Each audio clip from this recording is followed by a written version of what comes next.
Hey everyone, welcome to the Horror Hack. My name is Johnny and I'm about to give you another spoiler-free horror movie review so you're safe to watch this video. This week I watched a supernatural horror movie called The Vigil from IFC Midnight. Now I haven't seen many horror films that are rooted in Jewish culture and lore like this one, and I'm really glad I watched this little sleeper of an indie film, so let's talk about it, horror fam.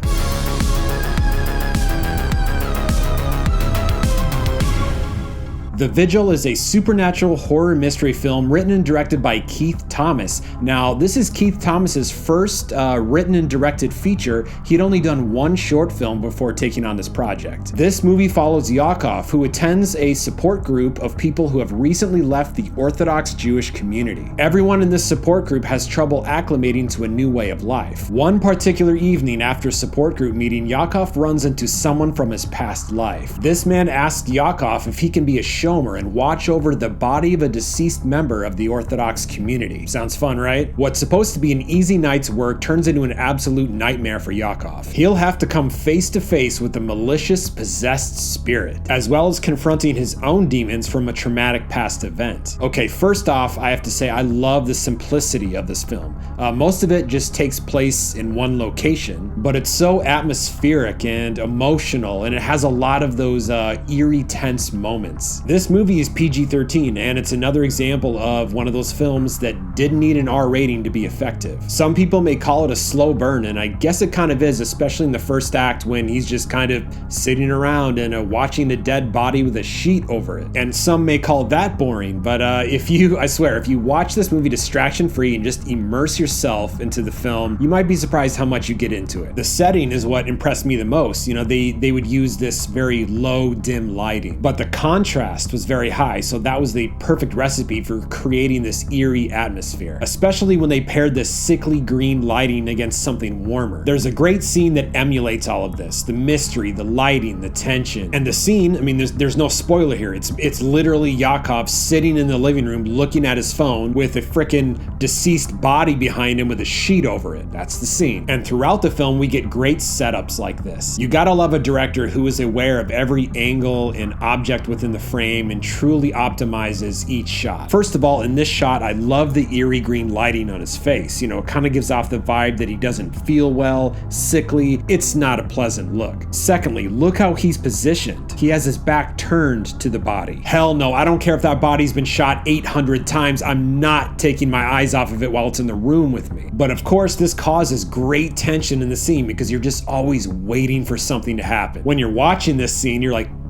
did that body move? Oh God, what if it moved? Oh God, what if it better not move? Holy shit, I think it moved. And the mystery of the body being under a sheet the whole time. We have no idea what it looks like. It could be normal, but what if it's decrepit? What if its eyes and mouth are open? It's such a simple shot, but very effective. I also like the use of sound in this movie. If you've seen my other reviews, you know that I love the use of sound in horror and how they use it to creep you out. Talk about things that go bump in the night. Yaakov keeps hearing creaks, bumps, thumps, steps coming from upstairs, even little noises in the same room with the dead body, and once again, they are framing all of this so well. At times, they'd have a tight shot on his face as he's hearing these creaks and he's investigating. And when they do this, you just keep wondering about the dead body that's out of frame. And it kind of gives you this anxiety because you're just wondering, when they zoom out, is the dead body gonna be there still? Is the sheet just gonna be there and the body gone? Just another cool way this film caused that tight tension. Last thing on aesthetics before we get into a little bit of the story. We get to see this wide angle view of these tiny little rooms, and that just gives off this disorienting feel. And again, just another great tool to utilize in horror filmmaking. As for the story, you know, it was more than just him sitting in a room on his phone, of course. There's a new added element about 45 minutes into this film where we learn a little bit more about the deceased and that there's a